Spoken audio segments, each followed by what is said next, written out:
Hello, children. Good morning to all. So, children, in the last class, we are learning about this chapter, Samachar Patriki Atmakatha. Okay, children, it is a autobiography of a newspaper. Hello, makle? Yes, of course. पहले समाचार पत्र अपने आत्म की कहानी आप लोगों के साथ जो कहना चाहते हैं यहाँ पर सी अकॉर्डिंग टू फर्स्ट पैरा रोज़ सुबह सबके घर में मैं आता हूँ ಅಂದರೆ ಪ್ರತಿದಿನ ಬೆಳಗ್ಗೆ ಎಲ್ಲರ ಮನೆಗೂ ನಾನು ಬರ್ತೇನೆ. ಇಲ್ಲಿ ನಾನು ಅಂದರೆ ಯಾರು? ಸಮಾಚಾರ ಪತ್ರ ಅದು ಹೇಳ್ತಾ ಇದ್ದೀನಿ ಮತ್ತೆ, ಹೌದಾ? ಪ್ರತಿದಿನ ಬೆಳಗ್ಗೆ ನಾನು ನಿಮ್ಮ ಮನೆಗಳಿಗೆ ಬರ್ತೇನೆ. ಸೊ ನಿಮ್ಮ ಮನೆಗಳಿಗೆ ಬಂದು ನಾನು ದೇಶ ವಿದೇಶ ಅಷ್ಟೇ ಯಾಕೆ ಇಡೀ ವಿಶ್ವದ ಎಲ್ಲ ಮಾಹಿತಿಯನ್ನು ನಿಮಗೆ ಕೊಡ್ತೇನೆ, ಹೌದಾ? ಸೊ ವಿಶ್ವಕ್ಕೆ चारों ओर जो होने वाली घटनाओं के बारे में मैं जानकारी आप लोगों को अपने घर बैठे बैठे मैं देता हूँ. ಸೊ ನೀವು ನಿಮ್ಮ ಮನೆಯಲ್ಲಿ ಕೂತ್ಕೊಂಡೆ ಇಡೀ ವಿಶ್ವದಾದ್ಯಂತ ಮೀನ್ಸ್ ಸೊ ವರ್ಲ್ಡ್ ವೈಡ್, ಪ್ರಪಂಚದಾದ್ಯಂತ ಏನೆಲ್ಲ ಆಗ್ತಾಯಿದೆ ಎಲ್ಲ ಮಾಹಿತಿಯನ್ನು ನ್ಯೂಸನ್ನು ನೀವು ತಿಳ್ಕೊಬೋದು. ಅವ್ರ ಕೈ ಲೋಗ್ ಮುಜೆ ಪಡ್ತೆ ಕಾಫಿ ಚಾಯ್, ಹೌದಾ? ಇನ್ನೂ ಅನೇಕ ಜನ ನನ್ನನ್ನು ಓದಬೇಕಾದ್ರೆ ಕಾಫಿ ಅಥವಾ ಟೀಯನ್ನು ಕುಡಿಯುತ್ತಾ ನನ್ನನ್ನು ಓದ್ತಾರೆ. ಅವ್ರ ಕೈ ಲೋಗೋಂಕು ಮುಜೆ ಪಡೆ ಬಿನಾ ಸುಬಹ ಹಿ ನಹಿ ಹೋತಿ ಹೈ. ಹಾಗೆ ಸಮಾಚಾರ ಪತ್ರ ಹೇಳ್ತಾ ಇದೆ, ಇನ್ನೂ ಅನೇಕ ಜನಗಳಿಗೆ ಪ್ರತಿದಿನ ಬೆಳಗ್ಗೆ ನನ್ನನ್ನು ಓದದೇ ಹೋದರೆ, ನನ್ನನ್ನು ನೋಡದೆ ಹೋದರೆ ಅನೇಕ ಜನಗಳಿಗೆ ಬೆಳಗ್ಗೆ ಅಂತಲೇ ಅನಿಸೋದಿಲ್ಲ, ಆ ಫೀಲ್ ಆಗೋದಿಲ್ಲ ಅಂತ ಇಲ್ಲೇ ಹೇಳ್ತಾ ಇದೆ, ಹೌದಾ? ಈ ಪ್ಯಾರ ನಾವು ತಿಳ್ಕೊಂಡಿದ್ವಿ ಅಲ್ವ ಮಕ್ಕಳೇ. ಇನ್ನೊಂದು ಪಾಯಿಂಟ್ ಹೇಳುತ್ತೆ, ಮೈ ಅಮೀರ್ ಅವ್ರ ಗರೀಬ್, ನಾನು ಬಡವರಿಗೆ ಮತ್ತು ಶ್ರೀಮಂತರಿಗೆ, ಅವರು ಶ್ರೀಮಂತರಾಗಲಿ ಅಥವಾ ಬಡವರಾಗಲಿ, ಹೌದಾ? ಬಡವ ಬಲ್ಲಿದ ಯಾವುದೇ ಭೇದ ಭಾವ ಇಲ್ಲ. ಯಾಕಂದರೆ ನಾನು ಬಡವರಿಗೂ ಬೇಕು ಶ್ರೀಮಂತರಿಗೂ ಬೇಕು, ಹೌದಾ? और अमीर और गरीब का ज्ञान का, हौदा, सस्ता और सुलभ साधन मैं हूँ. जो ज्ञान हासिल करने के लिए ಸೊ ಜ್ಞಾನವನ್ನು ಪಡ್ಕೋಬೇಕು, ಮಾಹಿತಿ ಬೇಕು ಮತ್ತು ನ್ಯೂಸ್ ಬೇಕು ಅಂದರೆ ನನ್ನನ್ನು ಬಡವರಾಗಲಿ ಶ್ರೀಮಂತರಾಗಲಿ ಎಲ್ಲರೂ ಕೂಡ ಓದಲೇಬೇಕು. ಮತ್ತು ನಾನು ತುಂಬ ಚೀಫ್ ಮೀನ್ಸ್ ಕಡಿಮೆ ಹಣಕ್ಕೆ ನಾನು ಸಿಗ್ತೇನೆ. ಸುಲಭ ಸಾಧನ್, ಹೌದಾ? ಸಸ್ತಾ ಮೀನ್ಸ್ ಚೀಫ್. ನಾನು ಲಾಸ್ಟ್ ಕ್ಲಾಸ್ ಹೇಳಿದ್ದೆ ನಿಮಗೆ, ತುಂಬ ಕಡಿಮೆ ಹಣಕ್ಕೆ ನಾವು ನ್ಯೂಸ್ ಪೇಪರನ್ನು ತೊಗೊಂಡು ಓದ್ಬೋದು. 4 to 5 rupees, 5 rupees ಕೊಟ್ಟರೆ ಒಂದು ನ್ಯೂಸ್ ಪೇಪರ್ ಬರುತ್ತೆ ನಮಗೆ, ಹೌದಾ? ಇಡೀ ವಿಶ್ವದ ವಿಚಾರವನ್ನು ನ್ಯೂಸನ್ನು ನಾವು ಅಲ್ಲಿಂದ ಓದ್ಬೋದು, ತಿಳ್ಕೊಬೋದು. ಅದಕ್ಕೆ ಅದು ಹೇಳುತ್ತೆ, ನಾನು ಅತ್ಯಂತ ಸುಲಭವಾದ ಮತ್ತು ಸರಳವಾದ ಮತ್ತು ತುಂಬ ಚೀಪಾದ ಒಂದು ಮೀಡಿಯಾ ಅಂತ ಹೇಳಿಬಿಟ್ಟು, ಹೌದಾ?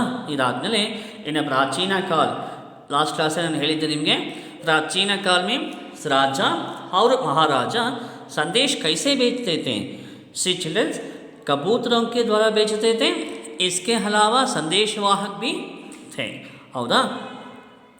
लेकिन आज means nowadays we are getting news from all these media apart news paper ಬಿಟ್ಟು ಇನ್ನೂ ಅನೇಕ ಮೀಡಿಯಾಸು ಇವತ್ತು ನಮಗೆ ನ್ಯೂಸನ್ನು ಮಾಹಿತಿಯನ್ನು ತಂದು ಕೊಡ್ತಾ ಇದ್ದಾವೆ.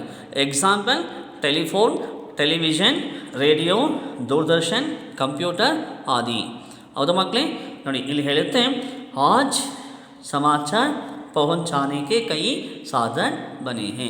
ಇವತ್ತಿನ ದಿವಸ ಸುದ್ದಿಗಳನ್ನು, ನ್ಯೂಸನ್ನು ತಲುಪಿಸಲು ಅನೇಕ ಮಾಧ್ಯಮಗಳು ನನ್ನ ಜೊತೆ ಇದ್ದಾವೆ. ಯಾವುದಪ್ಪ ಅಂದರೆ ನೋಡ್ತಾ ಹೋಗೋಣ, ರೇಡಿಯೋ, ಟೆಲಿಫೋನು, ದೂರದರ್ಶನ್, ಕಂಪ್ಯೂಟರ್ ಆದಿ ಮೀನ್ಸ್ ಎಕ್ಸೆಟ್ರಾ ಎಕ್ಸೆಟ್ರಾ. ಇವೆಲ್ಲ ಕೂಡ ಸಮಾಚಾರ ಪತ್ರಿಕೆ ಸಚ್ಚೇ ಸಾಥಿ, ದೇ ಆರ್ ಗುಡ್ ಫ್ರೆಂಡ್ಸ್, ಹೌದಾ? ಸಮಾಚಾರ ಪತ್ರಕ್ಕೆ ಒಳ್ಳೆಯ ಸ್ನೇಹಿತರು ಇವೆಲ್ಲ ಕೂಡ. ಅರ್ಥ ಆಯಿತು ಮಕ್ಕಳ? ಎಸ್. ಇನ್ನು ಮುಂದೆ ಹೇಳ್ತಾನೆ, ರೇಡಿಯೋ ಜೈಸೆ ಸಾಧನೋं से समाचार केवल सुना जा सकता है. ನೋಡಿ ಮಕ್ಕಳೇ, ರೇಡಿಯೋಯಿಂದ ನ್ಯೂಸನ್ನು ಕಿವಿಯಿಂದ ಕೇಳಬಹುದು, ಆದರೆ ನೋಡೋದಕ್ಕೆ ಸಾಧ್ಯ ಇಲ್ಲ. ಯಾಕೆಂದರೆ ರೇಡಿಯೋನಲ್ಲಿ ಡಿಸ್ಪ್ಲೇ ಇರೋದಿಲ್ಲ. ಡಿಸ್ಪ್ಲೇ ಇಲ್ಲ ಅಂದರೆ ನಾವು ಏನಾಗಿದೆ ಆ ನ್ಯೂಸನ್ನು ವ್ಯೂ ಮಾಡಲಿಕ್ಕೆ, ನೋಡಲಿಕ್ಕೆ ಸಾಧ್ಯ ಇಲ್ಲ. ನ್ಯೂಸನ್ನು ಕೇಳಬಹುದಷ್ಟೇ. ಬಟ್ ಟೆಲಿವಿಷನಿಂದ ಹಾಗಲ್ಲ, ಟಿ ವಿಯಿಂದ ನ್ಯೂಸನ್ನು ಕೇಳ್ತೇವೆ ಮತ್ತು ಕಣ್ಣಿಂದ ನೋಡ್ತೇವೆ, ಹೌದು ಮಕ್ಕಳೇ. ಲೇಕಿನ್ ದೂರದರ್ಶನ್ ಜೈಸೆ ಸಾಧನೋं के द्वारा, Doordarshan means television, it means T V. ಅದರ ಟಿ ವಿಯಿಂದ ನ್ಯೂಸನ್ನು ಕೇಳ್ತೇವೆ ಮತ್ತು ಆ ಘಟನೆಯಿಂದ ಕಣ್ಣಿಂದ ನೋಡ್ತೇವೆ ನಾವು, ಹೌದಾ.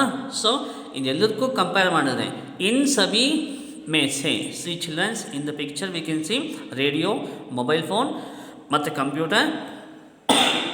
ಓಕೆ, ಇವಕ್ಕೆ ಕಂಪೇರ್ ಮಾಡಿದರೆ ಅತ್ಯಂತ ಸರಳ ಅವ್ರ ಮಿತವ್ಯಯಿ ಸಾಧನ. ನಾನು ತುಂಬ ಮಿತವ್ಯಯ, ಕಡಿಮೆ ಹಣಕ್ಕೆ ನಾನು ಸಿಗ್ತೀನಿ. Only within 4 to 5 rupees you can get paper, news paper. But ಅದೇ ರೇಡಿಯೋ ಬೇಕು ಅಂದರೆ, ಟೆಲಿವಿಷನ್, ಕಂಪ್ಯೂಟರ್, ಮೊಬೈಲ್ ಬೇಕು ಅಂದರೆ ಜಾಸ್ತಿ ಹಣ ಬೇಕು. ಆದರೆ ನ್ಯೂಸ್ ಪೇಪರ್ಗೆ ಅಷ್ಟೊಂದು ಹಣ ಬೇಕಾಗಿಲ್ಲ. ಅದಕ್ಕೋಸ್ಕರ ಹೇಳ್ತಾರೆ ಮಿತವ್ಯಯಿ ಸಾಧನ ಹೋಮ್. ಓಕೆ ಚಿಲ್ಡ್ರನ್ಸ್, ಅರ್ಥ ಆಗಿತ್ತಾ? ಇದೆಲ್ಲ ಕೂಡ ಲಾಸ್ಟ್ ಕ್ಲಾಸೇ ಮಾಡಿದ್ದೆ. ಇದಾದಮೇಲೆ ಭಾರತ ವರ್ಷ ಮೇ ಪಹಲಾ समाचार पत्र है ये तो अंग्रेजी भाषा में प्रकटित हुआ था सबसे पहले भारत देश में. ನಮ್ಮ ದೇಶದ ಮೊದಲ ಸಮಾಚಾರ ಪತ್ರ ಬಂದದ್ದು ಇಂಗ್ಲೀಷ್ ಭಾಷೆಯಲ್ಲಿ. ಇಂಗ್ಲೀಷ್ ಆಂಗ್ಲ ಭಾಷೆಯ ಮೊದಲ ಪೇಪರ್ ಬಂದಿದ್ದು ಯಾವಾಗ ಮಕ್ಕಳ? 1780 ईस्वी, 1780 में. यह भी अंग्रेजी भाषा में Bengal gazette. This is the first Indian paper. Okay, it was published in Hindi, sorry ಮಕ್ಕಳ, ಇಂಗ್ಲೀಷ್ ಲ್ಯಾಂಗ್ವೇಜ್. ನಮ್ಮ ದೇಶದ ಮೊದಲ ಸಮಾಚಾರ ಪತ್ರ ಬಂದು ಬೆಂಗಾಲ್ ಗೆಜೆಟ್. ಅದು ಬಂದಿದ್ದು ಇಂಗ್ಲೀಷ್ ಭಾಷೆಯಲ್ಲಿ. ಅದು ಆದಮೇಲೆ ಬಂದಿದ್ದು ಹಿಂದಿ ಮತ್ತು ಕನ್ನಡದಲ್ಲಿ, ಹೌದಾ. ಹಿಂದಿ का पहला समाचार पत्र है उदत मार्तांड. ये तो 1843 ಇನ್ 1843ನಲ್ಲಿ ಹಿಂದಿ ಭಾಷೆಯಲ್ಲಿ ಉದತ್ ಮಾರ್ತಾಂಡ ಪೇಪರ್ ಬಂತು. ಇನ್ನು ಕನ್ನಡದಲ್ಲಿ Mangaluru Samachara. It is a first Kannada news paper Mangaluru Samachara. First Hindi paper ಉದತ್ ಮಾರ್ತಾಂಡ್. ಇದೆರಡೂ ಬಂದಿದ್ದು 1843 ಇಸ್ವಿನಲ್ಲಿ, 1843 ಮೇ. ಓಕೆ ಚಿಲ್ಡ್ರನ್ಸ್, ಇದು 1843ನಲ್ಲಿ. ಓಕೆ, ಇದಾದಮೇಲೆ ಇನ್ನು ಅನೇಕ ಪೇಪರ್ಸ್ ನೇಮನ್ನು ಇಲ್ಲಿ ಕೊಟ್ಟಿದ್ದಾರೆ. ಲೇಕಿನ್ ವರ್ತಮಾನ ಸಮಯ ಮೀನ್ಸ್ ಪ್ರೆಸೆಂಟ್ ನಾವು, ರೈಟ್ ನಾವು. ಇವತ್ತಿನ ಸಮಯದಲ್ಲಿ ಅನೇಕ ಭಾರತೀಯ ಭಾಷೆಯ ಅನೇಕ ಪತ್ರಿಕೆಗಳು ಪೇಪರ್ಸ್ ಇವತ್ತು ನೋಡಲಿಕ್ಕೆ ನಿಮಗೆ ಸಿಗ್ತಾ ಇದ್ದಾವೆ, ಹೌದಾ. ಫಾರ್ ಎಕ್ಸಾಂಪಲ್ ಇಲ್ಲಿ ಸಾಕಷ್ಟು ನೇಮ್ ಕೊಟ್ಟಿದ್ದಾರೆ, ಹೌದಾ ಮಕ್ಕಳೇ.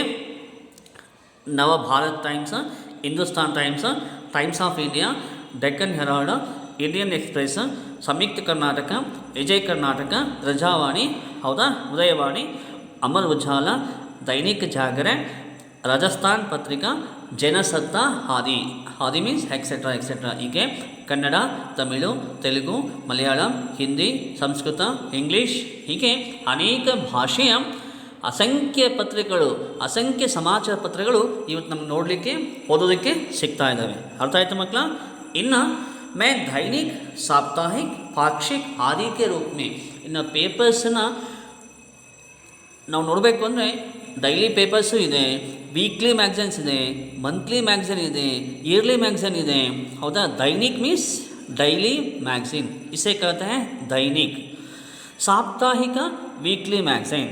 ಪಾಕ್ಷಿಕ it is a 15 days once we are getting, that is ಪಾಕ್ಷಿಕ್. ಇನ್ನು ಮಾಸಿಕ ಅಂದರೆ ಮಂತ್ಲಿ ಪೇಪರ್, ವಾರ್ಷಿಕ ಮೀನ್ಸ್ ಇಯರ್ಲಿ ಮ್ಯಾಗ್ಝಿನ್, ಹೌದಾ. ಹೀಗೆ ಅನೇಕ ರೀತಿಯ ಪತ್ರಗಳು ಇವತ್ತು ನಮಗೆ ಸಿಗ್ತಾ ಇದ್ದಾವೆ. ಇನ್ನು ವಿಷಯ की दृष्टि में से सामाजिक, धार्मिक, साहित्यिक, आर्थिक, सांस्कृतिक, मनोरंजक आदि वर्गों में विभाजित किया जा सकता है. Okay, according to see we are getting about all these issues like ಸಾಮಾಜಿಕ ಆಗ್ಬೋದು, ಧಾರ್ಮಿಕ ಆಗ್ಬೋದು, ಸಾಹಿತ್ಯಿಕ್, ಆರ್ಥಿಕ್, ಸಾಂಸ್ಕೃತಿಕ್, ಮನೋರಂಜಕ್, ಈ ಎಲ್ಲ ವಿಚಾರದ ಬಗ್ಗೆ ಇವತ್ತು ನಾವು ನ್ಯೂಸಸ್ಸನ್ನು ಪೇಪರ್ನಿಂದ ಓದಿ ತಿಳ್ಕೊತಾ ಇದ್ದೀವಿ. ಇಟ್ ಈಸ್ ಅಬೌಟ್ ಧರ್ಮದ ಬಗ್ಗೆ ಆಗ್ಬೋದು, ಸಾಹಿತ್ಯದ ಬಗ್ಗೆ ಆಗ್ಬೋದು, it is about economical status, ಆರ್ಥಿಕತೆ ಬಗ್ಗೆ ನಾವು ಪೇಪರಲ್ಲಿ ಓದ್ತೀವಿ. ಇನ್ನು ಸಾಹಿತ್ಯದ ಬಗ್ಗೆ ಓದ್ತಾ ಇದ್ದೀವಿ. ಇನ್ನು ಸಾಂಸ್ಕೃತಿಕ means it is a cultural events. ಮನೋರಂಜಕ್ ಇಟ್ ಈಸ್ ಎಂಟರ್ಟೈನ್ಮೆಂಟ್. ಹೀಗೆ ಎಲ್ಲ ಮಾಹಿತಿಯನ್ನು ಇವತ್ತು ನಾವು ಸಮಾಚಾರ ಪತ್ರಗಳಿಂದ, ನ್ಯೂಸ್ ಪೇಪರ್ಗಳಿಂದ ಮಾಹಿತಿಯನ್ನು, ಇನ್ಫಾರ್ಮೇಷನ್ಸನ್ನು ಪಡ್ಕೋತಾ ಇದ್ದೀವಿ. ಹೌದು ಮಕ್ಕಳೇ? ಹಾಗಾದರೆ ನೆಕ್ಸ್ಟ್ ನೋಡೋಣ ಮುಂದೇನಾಗುತ್ತೆ ಅಂತ. ಓಕೆ, ಮುಜ್ಮೆ ದೇಶ ವಿದೇಶೋं में घटने वाली घटनाओं का विवरण रहता है. ಸಿ ಮಕ್ಕಳೇ, ನನ್ನಲ್ಲಿ ದೇಶ ವಿದೇಶದಲ್ಲಿ, ನಮ್ಮ ದೇಶ ಮತ್ತು ನಮ್ಮ ದೇಶ ಬಿಟ್ಟು ವಿದೇಶದಲ್ಲಿ ಏನೆಲ್ಲ ಆಗ್ತಾ ಇದೆ, ಘಟನಾವಳಿ ಮೀನ್ಸ್ ಘಟನೆಗಳು, ಇನ್ಸಿಡೆಂಟ್, ಏನೆಲ್ಲ ಘಟನೆಗಳು ಆಗ್ತಾ ಇದ್ದಾವೆ ಅವೆಲ್ಲವೂ ಕೂಡ ನಾನು ಇಸ್ಕಾ ವಿವರಣೆ ಮೇ ದೇತಾ ಹೂँ. ಇನ್ನೆಲ್ಲದರ ಬಗ್ಗೆ ಮಾಹಿತಿಯನ್ನು, ವಿವರಣೆಯನ್ನು ನಾನು ನಿಮಗೆ ಕೊಡ್ತೇನೆ. ನಮ್ಮ ದೇಶದ್ದು ಮತ್ತು ಹೊರದೇಶದ್ದು ವಿದೇಶ ಸುದ್ದಿಯನ್ನು ನಿಮಗೆ ಕೊಡ್ತೇನೆ. ಮುಜ್ಸೆ ಕೇಲ್ ಕೂದ್. ಇನ್ನು ಸಮಾಚಾರ ಪತ್ರದಲ್ಲಿ ಅಂದರೆ ನನ್ನಲ್ಲಿ ಯಾವುದೆಲ್ಲ ವಿಚಾರಗಳು ಅಥವಾ ಸಬ್ಜೆಕ್ಟು ವಿಷಯ ಇರ್ತಾವಪ್ಪ ಅಂದರೆ ಮುಜ್ಸೆ ಕೇಲ್ ಕೂದ್. ಕೇಲ್ ಕೂದ್ means play events. It means ಆಟೋಟಗಳ ಬಗ್ಗೆ, ಸಿನಿಮಾ ಬಗ್ಗೆ. Cinema means it is about movies, ಸಿನಿಮಾಗಳ ಬಗ್ಗೆ ಮಾಹಿತಿ ಸಿಗುತ್ತೆ. ಮೌಸಮ್ it is a weather condition. It means weather report. ಹೌದಾ? ನೌಕರಿ ಸಂಬಂಧಿ ವಿಜ್ಞಾಪನ್, job vacancies. It is about jobs, ಅಂದರೆ ಕೆಲಸಗಳ ಬಗ್ಗೆ ಮಾಹಿತಿ ಸಿಗ್ತದೆ ನಿಮಗೆ. ಮತ್ತು ಮೌಸಮ್ it is about weather condition, cinema, ಕೇಲ್ಕೂದ್. ಮತ್ತು ಬಾಜಾರ್ ಭಾವ್ ಮೀನ್ಸ್ ಮಾರ್ಕೆಟ್ ಪ್ರೈಸ್ ಅಂತ ಕರಿತೀವಿ. ಇವತ್ತು ಚಿನ್ನ ಮಾರ್ಕೆಟ್ನಲ್ಲಿ 1 ಗ್ರಾಮ್ಗೆ ಎಷ್ಟು ಹಣ ಇದೆ, ಎಷ್ಟು ಬೆಲೆ ಇದೆ, ಸಿಲ್ವರ್ ಎಷ್ಟಿದೆ, ಗೋಲ್ಡ್ ಎಷ್ಟಿದೆ, ಈ ಮಾಹಿತಿ ನಮಗೆ ಪೇಪರಿಗೆ ಸಿಗುತ್ತಾ ಮಕ್ಕಳ? ಸಿಗುತ್ತೆ ಅಲ್ವಾ? Yeah, of course. ಹೌದಾ? ಈ ತರಹ. ಸೊ ಬಾಜಾರ್ ಭಾವ್ it means market price. Okay. ಕೃಷಿ means it is about agriculture issues. ಹೌದಾ? ಕೃಷಿಗೆ ಸಂಬಂಧಪಟ್ಟ ಹಾಗೆ ವಿಚಾರಗಳನ್ನು ಇವತ್ತು ಪೇಪರ್ನಿಂದ ಪಡ್ಕೋತಾ ಇದ್ದೀವಿ. ಇಷ್ಟೇ ಅಲ್ಲ, ವ್ಯಾಪಾರ ಸಂಬಂಧಿ, ವ್ಯಾಪಾರ ಮೀನ್ಸ್ ಬಿಸ್ನೆಸ್. ಸೊ ಬಿಸ್ನೆಸ್ಸಿಗೆ ಸಂಬಂಧಪಟ್ಟ ಹಾಗೆ ಕೂಡ ನಾವು ವಿಷಯಗಳನ್ನು ಪಡ್ಕೋತಾ ಇದ್ದೀವಿ. ಓಕೆ. ಸೂಚನಾಯೇ ಮಿಲ್ತಿ ಹೈ. ಅರ್ಥ ಆಯ್ತಾ ಮಕ್ಕಳೇ? ಸಮಾಚಾರ ಪತ್ರಗಳಿಂದ ಯಾವುದೆಲ್ಲ ಮಾಹಿತಿ ಸಿಗುತ್ತೆ ನಿಮಗೆ ಅಂದರೆ, ಸೊ ಕೇಳ್ಕೋದು it is a play events, cinema, movies ಬಗ್ಗೆ. ಮೌಸಮ್ ಮೀನ್ಸ್ ವೆದರ್ ಕಂಡೀಷನ್ ಬಗ್ಗೆ. ನೌಕರಿ ಸಂಬಂಧಿ ವಿಜ್ಞಾಪನ್ ಮತ್ತು ಬಾಜಾರ್ ಭಾವ ಮತ್ತು ಕೃಷಿ, ವ್ಯಾಪಾರ ಸಂಬಂಧಿ ಸೂಚನಾಯೇ ಮಿಲ್ತಿ ಹೈ. ಅರ್ಥ ಆಯ್ತಾ ಮಕ್ಕಳ? ಎಸ್. ಇನ್ನು ಕಾರ್ಟೂನ್ ಗೊತ್ತಮ್ಮ? ಕಾರ್ಟೂನ್ ಅಂದರೆ ಗೊತ್ತಿದೆ ಅಲ್ವಾ? ಯಾ, ಗುಡ್, ರೈಟ್. ಕಾರ್ಟೂನ್ ಬಗ್ಗೆ ಪದಬಂಧ ಮೀನ್ಸ್ ಪಜಲ್ಸ್. ಗೊತ್ತಾ? ಪಜಲ್ಸ್ ಬರ್ತವೆ ಮತ್ತು ಕಾರ್ಟೂನ್ ಇರ್ತದೆ. ವಿವಾಹ ಸಂಬಂಧಿ ವಿಜ್ಞಾಪನ್ ಇಟ್ ಈಸ್ ಅಬೌಟ್ ಮ್ಯಾಟ್ರಿಮೋನಿ. ವಿವಾಹಕ್ಕೆ ಸಂಬಂಧಪಟ್ಟ ಹಾಗೆ ಮಾಹಿತಿನ ಕೂಡ ನಾವು ನ್ಯೂಸ್ ಪೇಪರಿಂದ ಪಡ್ಕೋಬೋದು. ಫಾರ್ ಎಕ್ಸಾಂಪಲ್, ಪೇಪರ್ನಲ್ಲಿ ಹಾಕಿರ್ತಾರೆ, ನೋಡಿದ್ರೆ ಮಕ್ಕಳ, ವಧು ವರರ ವೇದಿಕೆ ಅಂತ ನೋಡಿದರೆ ನೀವು, ಅಲ್ಲೇನಾಗಿದೆ, ನಾನು ಈ ತರಹ ಪಂಚಮಸಾಲಿ ಲಿಂಗಾಯತ ಹುಡುಗ, ನನ್ನ ವಯಸ್ಸು 28 ವರ್ಷ, ನನ್ನ ಎಜುಕೇಷನ್ MBBS. ಹೌದಾ? ನನಗೆ ಮೆಡಿಕಲ್ ಮಾಡಿದ ಹುಡುಗಿ ಬೇಕು, ಅವಳ ಹೈಟು 5.6 ಇರಬೇಕು, ಯಾಕೆ ನಾನು 5.8 ಇದ್ದೇನೆ. ಸೊ ಕ್ವಾಲಿಫಿಕೇಷನ್ ಆಕೆ ಕೂಡ ಮೆಡಿಕಲ್ ಮಾಡಿರಬೇಕು ಅಂತೆಲ್ಲ ಕೂಡ ಹಾಕಿರ್ತಾರೆ ಪೇಪರ್. ನೋಡಿದರೆ ನೀವು?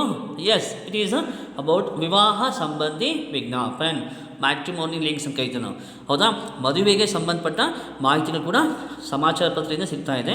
ಇನ್ನು ಪರೀಕ್ಷಾ ಉಪಯೋಗಿ ಸಾಮಗ್ರಿ, ನಿಮ್ಮ ಎಕ್ಸಾಮಿನೇಷನ್ಗೆ ಏನೆಲ್ಲ ಹೆಲ್ಪ್ ಆಗುತ್ತೆ ಅಂಥ ಇಶ್ಯೂಸ್, ವಿಚಾರಗಳು, ನ್ಯೂಸ್ ಕೂಡ ನೀವು ಪೇಪರ್ನಿಂದ ಪಡ್ಕೋಬೋದು. ಫಾರ್ ಎಕ್ಸಾಂಪಲ್, ಪ್ರಜಾವಾಣಿನಲ್ಲಿ ಪ್ರತಿದಿನ 10th ಕ್ಲಾಸದು ಒಂದೊಂದು ಸಬ್ಜೆಕ್ಟ್ ಬಗ್ಗೆ ಒಂದೊಂದು ಚಾಪ್ಟರ್ನ ಕ್ವಶನ್ ಆನ್ಸರ್ ಕೊಡ್ತಾರೆ. ನೋಡಿದ್ರೆ ಮಕ್ಕಳ, ಒಂದು ದಿವಸ ಸೈನ್ಸು, ನೆಕ್ಸ್ಟ್ ಡೇ ಮ್ಯಾಥ್ಸು, ಆಮೇಲೆ ಸೋಷಿಯಲು, ಕನ್ನಡ, ಇಂಗ್ಲೀಷ್, ಹಿಂದಿ, ಹೀಗೆ ಪ್ರತಿ ಸಬ್ಜೆಕ್ಟ್ನ ಒಂದೊಂದು ಚಾಪ್ಟರ್ಗೆ ಸಂಬಂಧಪಟ್ಟ ಹಾಗೆ ಕ್ವಶನ್ಸು ಪ್ಲಸ್ ಆನ್ಸರ್ಸ್, ಅವರೇ ಆನ್ಸರ್ಸ್ ಸಾಲ್ವ್ ಮಾಡಿ ಕೊಟ್ಟಿರ್ತಾರೆ. ಲೈಕ್ ಆಬ್ಜೆಕ್ಟಿವ್ ಕೊಟ್ಟಿರ್ತಾರೆ. ಏನಾಗುತ್ತೆ, ಇದೆಲ್ಲ ನೀವು ಓದ್ಕೊಂಡಾಗ ನಿಮ್ಮ ಎಕ್ಸಾಮಿನೇಷನ್ಗೆ ಹೆಲ್ಪ್ ಆಗುತ್ತೆ. ಲೈಕ್ ದಿಸ್ ಪರೀಕ್ಷಾ ಉಪಯೋಗಿ ಸಾಮಗ್ರಿ. ಇಷ್ಟೇ ಅಲ್ಲ, ಪರೀಕ್ಷಾ ಪಲ್ ಮೀನ್ಸ್ ರಿಸಲ್ಟ್ಸ್, ಎಕ್ಸಾಮಿನೇಷನ್ಸ್ ರಿಸಲ್ಟ್ಸ್ ಕೂಡ ನಾವು ಪೇಪರ್ನಿಂದ ಪಡ್ಕೋತಾ ಇದ್ದೀವಿ. ಈ ಎಲ್ಲ ವಿಚಾರಗಳು ನ್ಯೂಸ್ ಪೇಪರ್ನಲ್ಲಿ ನಮಗೆ ನೋಡಲಿಕ್ಕೆ ಸಿಗ್ತಾವೆ. ಅರ್ಥ ಆಯ್ತಾ ಮಕ್ಕಳ? ಕಾರ್ಟೂನ್ ಇರುತ್ತೆ, ಪದಬಂಧ ಇರುತ್ತೆ, ಪದಬಂಧ ಮೀನ್ಸ್ ಪಜಲ್ಸ್ ಇರುತ್ತೆ, ವಿವಾಹ ಸಂಬಂಧಿ ವಿಜ್ಞಾಪನ್, ಪರೀಕ್ಷಾ ಉಪಯೋಗಿ ಸಾಮಗ್ರಿ, ಪರೀಕ್ಷಾ ಪಲ್, ಓಕೆ, ಎಕ್ಸಾಮಿಗೆ ಏನೆಲ್ಲ ಬೇಕು ಪ್ರಿಪ್ರೇಷನ್ಸ್ಗೆ ಅದಕ್ಕೆ ಹೆಲ್ಪ್ ಆಗೋ ಹಾಗೆ ಸಾಕಷ್ಟು ಸಬ್ಜೆಕ್ಟ್, ಸಾಕಷ್ಟು ಕಂಟೆಂಟನ್ನು ಪ್ರತಿದಿನ ಪೇಪರ್ನಿಂದ ನೀವು ಓದ್ಕೋಬೋದು, ತಿಳ್ಕೊಬೋದು. ಹೀಗೆ GK ಕ್ವಶನ್ಸು ಮತ್ತು ನಿಮ್ಮ ಸಬ್ಜೆಕ್ಟ್ ಕ್ವಶನ್ಸ್ ಕೂಡ ಕೊಟ್ಟಿರ್ತಾರೆ ಪೇಪರ್ನಲ್ಲಿ. ಪ್ರತಿದಿನ ಒಂದೊಂದು ಅಡಿಷನಲ್ಲಿ ಒಂದೊಂದು ಪೇಜ್ನಲ್ಲಿ ಎಕ್ಸಾಂಪಲ್ ಇನ್ ಪ್ರಜಾವಾಣಿ, ಹೌದಾ, ಪ್ರತಿದಿನ ಒಂದೊಂದು ಸಬ್ಜೆಕ್ಟಿಗೆ ಸಂಬಂಧಪಟ್ಟ ಹಾಗೆ, ಹೌದಾ, ಎಲ್ಲ ಮಾಹಿತಿಯನ್ನು ಪೇಪರ್ನಲ್ಲಿ ನಾವು ಓದ್ತಾ ಹೋಗ್ತೀವಿ. ಇದು SSLC ಮಕ್ಕಳಿಗೆ ತುಂಬ ಹೆಲ್ಪ್ ಆಗುತ್ತೆ ಮಕ್ಕಳು. ಪ್ರತಿ ವರ್ಷ ಕೊಡ್ತಾರೆ ಪ್ರಜಾವಾಣಿಯೊಳಗೆ, ಹೌದಾ. ಒಂದು ದಿವಸ ಸೈನ್ಸು, ಒಂದು ದಿನ ಮ್ಯಾಥ್ಸು, ಒಂದು ದಿನ ಸೋಷಿಯಲ್ಲು, ಹೀಗೆ ಕನ್ನಡ, ಇಂಗ್ಲೀಷು, ಹಿಂದಿ ಎಲ್ಲ ಭಾಷೆಯ ಎಲ್ಲ ಚಾಪ್ಟರ್ಸನ್ನು ಕ್ವಶನ್ ಆನ್ಸರ್ಸನ್ನು ಸಾಲ್ವ್ ಮಾಡಿ ಕೊಟ್ಟಿರ್ತಾರೆ. ಇದು ನಿಮ್ಮ ಎಕ್ಸಾಮಿನೇಷನ್ಗೆ ತುಂಬ ಹೆಲ್ಪ್ ಆಗುತ್ತೆ. ಈ ಥರ ಪರೀಕ್ಷಾ ಉಪಯೋಗಿ ಸಾಮಗ್ರಿ, ಇನ್ನು ಪರೀಕ್ಷಾ ಅಪ್ಪಲ್ ಮೀನ್ಸ್ ಎಕ್ಸಾಮಿನೇಷನ್ ರಿಸಲ್ಟ್ಸ್, ಇವೆಲ್ಲ ಕೂಡ ಮುಜ್ಸೆ ಜಾ ಸಕ್ತೆ ಹೇ. ಇವೆಲ್ಲವನ್ನು ನೀವು ನನ್ನಿಂದ ತಿಳ್ಕೊಬೋದು. ಇಲ್ಲಿ ನನ್ನಿಂದ ಯಾರಿಂದ? ನ್ಯೂಸ್ ಪೇಪರ್ನಿಂದ. ಯಾಕಂದರೆ ಎಲ್ಲ ವಿಚಾರವನ್ನು ಹೇಳ್ತಾ ಇರೋದು ಸಮಾಚಾರ ಪತ್ರನೇ, ಅದಕ್ಕೆ ಹೇಳ್ತೀವಿ ಆ ಸಮಾಚಾರ ಪತ್ರ ತನ್ನ ಆತ್ಮಕಥೆಯನ್ನು ತಾನೇ ಇಲ್ಲಿ ಹೇಳ್ಕೊತಾ ಇದೆ. ಅರ್ಥ ಆಯ್ತು ಮಕ್ಕಳ? Yes, of course. ಬನ್ನಿ, ಆಜ್ಕಲ್ ಮೇರೆ ಅಂದರ್, ಇವತ್ತಿನ ದಿವಸ ನನ್ನಲ್ಲಿ ಸಮಯ ಪರ್ ಬಡೇ ಲೇಖಕೋ ಕಿ ರಚನಾಯೇ, ದೊಡ್ಡ ದೊಡ್ಡ ಲೇಖಕರ ಕೃತಿಗಳನ್ನು ಕೂಡ ಇವತ್ತು ಓದಲಿಕ್ಕೆ ಸಿಗ್ತೇನೆ. ನನ್ನಲ್ಲಿ ಇವತ್ತು ಕೂಡ ದೊಡ್ಡ ದೊಡ್ಡ ಲೇಖಕರ ಕೃತಿಗಳನ್ನು, ಕವಿತೆಗಳನ್ನು, ಗೀತೆಗಳನ್ನು ಪೇಪರ್ನಲ್ಲಿ ಇವತ್ತು ಓದಲಿಕ್ಕೆ ನಮಗೆ ಸಿಗ್ತಾ ಇದೆ. ಅದಕ್ಕೆ ಹೇಳುತ್ತದೋ ಬಡೇ ಲೇಖಕೋ ಕಿ ರಚನಾಯೇ ಭೀ ಪ್ರಕಾಶಿತ್ ಹೋನೆ ಲಗಿ ಹೇ. ಇವತ್ತು ಒಳ್ಳೊಳ್ಳೆ ಕೃತಿಗಳನ್ನು, ಒಳ್ಳೊಳ್ಳೆ ಕವಿತೆಗಳನ್ನು ಇವತ್ತು ಪೇಪರ್ನಲ್ಲಿ ನಾವು ಓದ್ತಾ ಇದ್ದೀವಿ, ತಿಳ್ಕೊತಾ ಇದ್ದೀವಿ. ಒಳ್ಳೊಳ್ಳೆ ಆರ್ಟಿಕಲ್ಸ್ ಬರ್ತಾ ಇದೆ, ಹೌದಾ ಮಕ್ಕಳೇ. ವಿಶೇಷಾಂಕೋ ಮೇ, ವಿಶೇಷಕ ಮೀನ್ಸ್ ಸ್ಪೆಷಲ್ ಅಡಿಷನ್ ಅಂತ ಬರ್ತದೆ, ನೋಡಿದ ಮಕ್ಕಳ. ಇನ್ನು ಸ್ಪೆಷಲ್ ಅಡಿಷನ್ನಲ್ಲಿ ಓಕೆ ಎಕ್ಸ್ಟ್ರಾ ಪೇಜ್ ಕೊಡ್ತಾರೆ. For example in Vijaya Karnataka they will give one additional paper, ಏನಪ್ಪ ಅದು, what we call for that ಒಂದು ಪೇಪರ್ ಬರುತ್ತಲ್ಲಪ್ಪ ಅಲ್ಲಿ VKA. ಎಸ್, ಮೇಯ್ನ್ ಪೇಪರ್ನ ಜೊತೆಗೆ ಅಡಿಷನ್ ಆಗಿ ಒಂದು ಪೇಪರ್ ಕೊಡ್ತಾರೆ ಮಕ್ಕಳ. ಆ ಅಡಿಷನ್ ಪೇಪರಲ್ಲಿ ನೀವು ಕಾರ್ಟೂನ್ಸು, ಪಜಲ್ಸು ಮತ್ತು ದೊಡ್ಡ ದೊಡ್ಡ ಲೇಖಕರ ಕೃತಿಗಳು, ಕವಿತೆಗಳು, ಗೀತೆಗಳು ಇವೆಲ್ಲ ಕೂಡ ಅಲ್ಲಿ ಸಿಗ್ತವೆ, ಹೌದಾ. ಇನ್ನು ಜೀವನಿ, ಕವಿತಾ, ಏಕಾಂಕಿ, ನಾಟಕ, ಕಹಾನಿ, ಆಲೋಚನಾ, ಸ್ವಸ್ಥ, ಫಿಲ್ಮ್ ಸಂಬಂಧಿ. ಅರ್ಥ ಆಯ್ತಾ ಮಕ್ಕಳ? ಜೀವನಿ means life stories of great persons, ದೊಡ್ಡ ದೊಡ್ಡ ವ್ಯಕ್ತಿಗಳ ಜೀವನ ಚರಿತ್ರೆಯನ್ನು ನಮಗೆ ನೋಡಲಿಕ್ಕೆ ಸಿಗುತ್ತೆ. ಇನ್ನು ಕವಿತೆಗಳು ಸಿಗ್ತವೆ. ಕವಿತೆ ಮೀನ್ಸ್ ಪೊಯಮ್ಸನ್ನು ಕೊಟ್ಟಿರ್ತಾರೆ ಪೇಪರ್ನಲ್ಲಿ. ಕವಿತಾ, ಏಕಾಂಕಿ ಟೈಪ್ ಆಫ್ ಎ ಡ್ರಾಮಾ. ಇನ್ನು ನಾಟಕ, ಕಹಾನಿ ಮೀನ್ಸ್ ಸ್ಟೋರೀಸ್, ಆಲೋಚನಾ, ಸ್ವಸ್ಥ ಫಿಲ್ಮ್ ಸಂಬಂಧಿ. ಸ್ವಸ್ಥ means it is related to health issues. ಸ್ವಾಸ್ಥ್ಯಕ್ಕೆ ಸಂಬಂಧಪಟ್ಟ ಹಾಗೆ ಮನೆ ಮದ್ದು ಅಂತ ಕೊಡ್ತಾರೆ, ನೋಡಿದ ಮಕ್ಕಳ ಪೇಪರ್ ನೀವು. ಮನೆ ಮದ್ದು ಅಂತ ಕೊಡ್ತಾರೆ, ಪ್ರತಿದಿನ ಒಂದೊಂದು ಕಾಲಮಲ್ಲಿ ಒಂದೊಂದು ಮೆಡಿಸಿನ್ ಬಗ್ಗೆ ಹೇಳ್ತಾರೆ.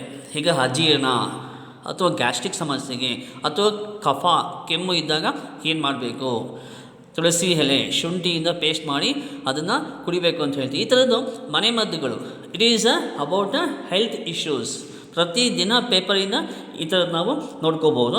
ಇನ್ನು ಫಿಲ್ಮಿಗೆ ಸಂಬಂಧಪಟ್ಟ ಹಾಗೆ, ಮೂವೀಸ್ ಸಂಬಂಧಪಟ್ಟ ಹಾಗೆ, ಯಾವ ಮೂವಿ ರಿಲೀಸ್ ಆಗ್ತಾ ಇದೆ, ಯಾವ ಮೂವಿನಲ್ಲಿ ಯಾವ ಆಕ್ಟರ್ಸ್ ಮಾಡಿದ್ದಾರೆ ಅನ್ನೋ ಮಾಹಿತಿ ಕೂಡ ಫಿಲ್ಮ್ ಸಂಬಂಧಿ ಸೂಚನಾಯೇ ಭೀ ಪ್ರಕಟ್ ಹೋತಿ रहती है. ಇವೆಲ್ಲ ಕೂಡ ನನ್ನಲ್ಲಿ ಪಬ್ಲಿಷ್ ಆಗ್ತಾ ಇರ್ತವೆ. ಕಿಸಾನೋ ಕೆ ಲಿಯೆ, ಇದಷ್ಟೇ ಅಲ್ಲ, ಇನ್ನು ಫಾರ್ ಕಿಸಾನ್ ಮೀನ್ಸ್ ಫಾರ್ಮರ್ಸ್, ಫಾರ್ಮರ್ ಮೀನ್ಸ್ ರೈತರಿಗೋಸ್ಕರ. ಕೃಷಿ ಸಂಬಂಧಿ ವಿಶೇಷ ಜಾನಕಾರಿ, ಕೃಷಿ ಸಂಬಂಧಿ ಮೀನ್ಸ್ ಕೃಷಿಗೆ ಸಂಬಂಧಪಟ್ಟ ಹಾಗೆ. It is related to agriculture department. ಕೃಷಿಗೆ ಸಂಬಂಧಪಟ್ಟ ಹಾಗೆ ಅನೇಕ ಮಾಹಿತಿಯನ್ನು ಪೇಪರ್ನಿಂದ ನಾವು ಓದಿ ತಿಳ್ಕೊಬೋದು. ಇದರಿಂದ ರೈತರಿಗೆ ಅನೇಕ ರೀತಿಯ ಲಾಭಗಳಾಗ್ತವೆ. ಈಗ ಫಾರ್ ಎಕ್ಸಾಂಪಲ್ ಇದು ಯಾವ ಮಂತಿದೋ, ಡಿಸೆಂಬರ್ ಮಂತ್. ಹೌದು ಮಕ್ಕಳೇ, ಯೂಶ್ವಲಿ ಈ ಡಿಸೆಂಬರ್ ಮಂತಲ್ಲಿ ಮಳೆ ಆಗೋದಿಲ್ಲ, ತುಂಬ ಕಡಿಮೆ, ಹೌದಾ. ಏನು ಮಾಡ್ತೀವಪ್ಪ ಅಂದರೆ ಎಲ್ಲ ಹಳ್ಳಿ ರೈತರು ತಮ್ಮ ತಮ್ಮ ಫಸಲು ಏನು ರಾಗಿ ಮತ್ತು ಭತ್ತವನ್ನು ಕಟಾವು ಮಾಡಿರ್ತಾರೆ. ಏನು ಮಾಡ್ತಾರೆ, ರಾಗಿ ಬೆಳೆಯನ್ನು ಕಟಾವು ಮಾಡಿ ಹಾಕಿರ್ತಾರೆ. ಇದ್ದಕ್ಕಿದ್ದಾಗ ಏನು ಮಾಡ್ತಾರೆ, ಸೈಕ್ಲೋನ್ ಬಂದು ಮಳೆ ಬಂದು ಎಲ್ಲ ನೆಂದು ಬೆಳೆ ಎಲ್ಲ ಹಾಳಾಗೋಗ್ಬಿಡುತ್ತೆ. ಹಾಗೇನಾಗುತ್ತೆ, ರೈತರಿಗೆ ವರ್ಷ ಪೂರ್ತಿ ಪಾಪ ಕಷ್ಟಪಟ್ಟು ಬೆಳೀತಾರೆ, ಆದರೆ ಬೆಳೆ ಕೈ ಸಿಗೋ ಟೈಮ್ಗೆ ಮಳೆ ಬಂದು ಎಲ್ಲ ರಾಗಿ ನೀರನ್ನ ಕೊಚ್ಚಿ ಹೋಗುತ್ತೆ. ಹಾಗೇನಾಗುತ್ತಪ್ಪ ಅಂದರೆ ಇಂಥ ನ್ಯೂಸನ್ನು 2-3 ಡೇಸ್ ಬಿಫೋರ್ ಓನ್ಲಿ, ಒಂದು 3-4 ಡೇಸ್ ಮುಂಚೆನೇ ಕೂಡ ಪೇಪರ್ನಲ್ಲಿ ಅನೌನ್ಸ್ ಮಾಡ್ತಾರೆ, ಈ ಥರ ಸೈಕ್ಲೋನ್ ಆಗೋ ಚಾನ್ಸಸ್ ಇದೆ, ಸೈಕ್ಲೋನಿಂದ ಮಳೆ ಬರಬಹುದು ಅಂತ ಹೇಳ್ಬಿಟ್ಟು ಮಾಹಿತಿ ಬರುತ್ತೆ ಪೇಪರ್. ನೋಡಿದ್ರೆ ಮಕ್ಕಳ, ನೆಕ್ಸ್ಟ್ 48 ಅವರ್ಸಲ್ಲಿ ಹೆಚ್ಚು ಮಳೆ ಬರುತ್ತೆ, ಅಥವಾ next after 3-4 days heavy rain ಆಗುತ್ತೆ, ಅಥವಾ ನೆಕ್ಸ್ಟ್ ವೀಕ್ ಮಳೆ ಬರುತ್ತೆ ಅನ್ನೋ ಸೂಚನೆಯನ್ನು ನಾವು ಪೇಪರ್ನಿಂದ ತಿಳ್ಕೊತೀವ. ಹೀಗೆ ಇಂಥ ಮಾಹಿತಿ ಬಂದಾಗ ಏನು ಮಾಡ್ತಾರಪ್ಪ ಅಂದರೆ ರೈತರು ಅಲರ್ಟ್ ಆಗ್ತಾರೆ, ಓಹೋ ನೆಕ್ಸ್ಟ್ 3-4 ಡೇಸಲ್ಲಿ ಮಳೆ ಬರೋ ಚಾನ್ಸಸ್ ಇದೆ ಅಂತೆ. ಹಾಗಾದರೆ ನಾವು ಏನು ಮಾಡಬೇಕು, ಸೊ ನಮ್ಮ ಬೆಳೆಯನ್ನು ಮಳೆಯಿಂದ ಕಾಪಾಡಲಿಕ್ಕೆ ಏನು ಮಾಡಬೇಕು ಆ ಪ್ರಿಕಾಷನ್ಸನ್ನು ನಾವು ತೊಗೋಬೋದು, ಹೌದಾ. ಸೊ ಇದರಿಂದ ರೈತರಿಗೆ ಸಾಕಷ್ಟು ಹೆಲ್ಪ್ ಆಗುತ್ತೆ, ಹೌದಾ ಮಕ್ಕಳೇ. ಎಷ್ಟು ಥರ ಅರ್ಥ ಆಯ್ತಾ. ಕೃಷಿ ಸಂಬಂಧಪಟ್ಟ ಹಾಗೆ ಹೊಸ ಏನು ಔಷಧಿಗಳು, ಹೌದಾ, ಕೀಟಾಣುಗಳಿಗೆ, ಹುಳಗಳಿಗೆ ರೋಗ ಬರುತ್ತೆ ಬೆಳೆಗಳಿಗೆ, ಆಗ ಯಾವ ಔಷಧಿ ಬಂದಿದೆ ಮಾರ್ಕೆಟ್ನಲ್ಲಿ, ಯಾವ ಔಷಧಿ ಹೆಚ್ಚು ಎಫೆಕ್ಟಿವು, ಯಾವ ಮೆಡಿಸಿನ್ಸ್ ಹಾಕಿದ್ರೆ ಹುಳ ಸಾಯ್ತವೆ ಮತ್ತು ಬೆಳೆ ಫಸಲನ್ನು ಕಾಪಾಡ್ಕೋಬೋದು, ಇಂಥ ಮಾಹಿತಿಯನ್ನು ಪೇಪರ್ನಿಂದ ನಾವು ಓದಿ ತಿಳ್ಕೊಬೋದು. ಇದರಿಂದ ರೈತರಿಗೆ ಬಹಳ ಅನುಕೂಲ ಆಗುತ್ತೆ, ಹೌದಾ ಮಕ್ಕಳೇ. ಎಸ್, ಸೊ ಇಷ್ಟು ಸಾಕು ಅನಿಸಿದ ಮಕ್ಕಳ. Okay, enough up to year in this class. So remaining thing I will continue in the next class. Okay children, any doubt on this? No. Thank you children.